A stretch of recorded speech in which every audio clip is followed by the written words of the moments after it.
कांग्रेस सांसद राहुल गांधी ने एक इंटरव्यू में बिना कोई नाम बताए दावा उन्होंने किया कि नरेंद्र मोदी खेमे के लोग इंडिया ब्लॉक के साथ संपर्क में हैं और एक छोटी सी गड़बड़ी भी राष्ट्रीय जनतांत्रिक गठबंधन यानी एनडीए को अस्थिर कर सकेगी। लोकसभा चुनाव खत्म होने के बाद भारतीय जनता पार्टी के नेतृत्व वाली एनडीए की सरकार बन गई है, लेकिन इस बार के चुनाव में बीजेपी को पिछली बार के मुकाबले 63 सीटें कम मिली और पार्टी 240 सीटों से जीत पाई है। यही वजह है मोदी सरकार बनने के बाद भी विपक्ष लगातार हमलावर है।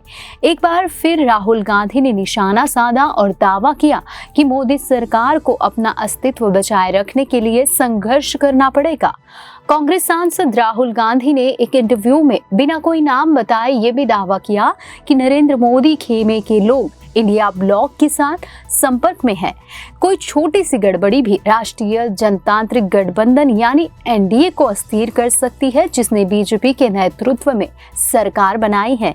इसके साथ ही राहुल गांधी ने यह भी दावा किया कि एनडीए में शामिल क्षेत्रीय दलों में भारी असंतोष है। इस वजह से प्रधानमंत्री नरेंद्र मोदी की सरकार को अस्तित्व में रहने के लिए संघर्ष करना पड़ेगा।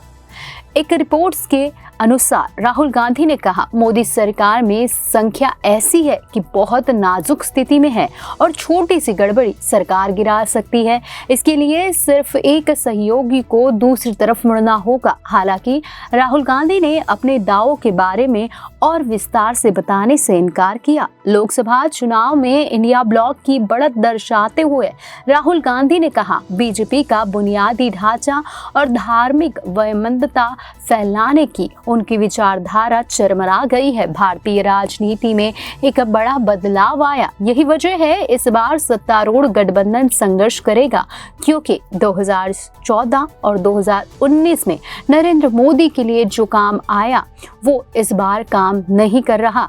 उन्होंने आगे कहा, नरेंद्र मोदी का विचार और मोदी की छवि नष्ट हो गई है। बताते चले कि 4 जून को घोषित हुए लोकसभा चुनाव के नतीजों में एनडीए ने 293 लोकसभा सीटों पर जीत हासिल करते हुए केंद्र में लगातार तीसरी बार जीत हासिल की। लेकिन भारतीय जनता पार्टी ने अपना बहुमत खो दिया और वो 240 सीट से ही जीत पाई, जिससे उसे सत्ता में बने रहने के लिए छोटी पार्टियों पर निर्भर रहना पड़ा। बीजेपी को सत्ता से हटाने के लिए गठित इंडिया गठबंधन ने 234 सीटें जीतकर चौंका दिया। इसमें कांग्रेस ने अकेले 99 सीट पर जीत दर्ज की और इस रिजल्ट ने राहुल गांधी को विपक्षी राजनीति में सबसे आगे खड़ा कर दिया। राहुल गांधी ने नफरत की राजनीति पर बात करते हुए कहा था कि ये विचार कि आप नफरत फैला सकते हैं, आप गुस्सा फैला सकते हैं, आप उसका लाभ उठा सकते हैं। भारतीय लोगों के पास है, इस चुनाव में इसे खारिज कर दिया। भाजपा का धार्मिक घृणा पैदा करने का विचार ध्वस्त हो गया। राहुल गांधी ने आगे कहा, जिस पार्टी ने पिछले 10 साल अयोध्या के बारे में बात करने में बिताया, उसका अयोध्या में ही सफाया हो गया। बता दें कि इस बीच राहुल गांधी ने वायनाड सीट छोड़ने और रायबरेली सीट बरकरार रखने का फैसला किया। अब उनकी बहन प्रियंका गांधी वायनाड सीट से चुनाव लड़ेंगी। बता दें कि राहुल गांधी ने लोकसभा चुनाव में दोनों सीटों से जीत दर्ज की थी, लेकिन भारतीय संविधान के अनुसार एक व्यक्ति को संसद में केवल एक सीट का प्रतिनिधित्व करने की अनुमति दी गई है। अगर प्रियंका गांधी वायनाड से जीतती है तो नेहरू गांधी परिवार के 3 सदस्य संसद में होंगे। सोनिया गांधी राज्यसभा में सांसद है, जबकि राहुल गांधी लोकसभा में सांसद है।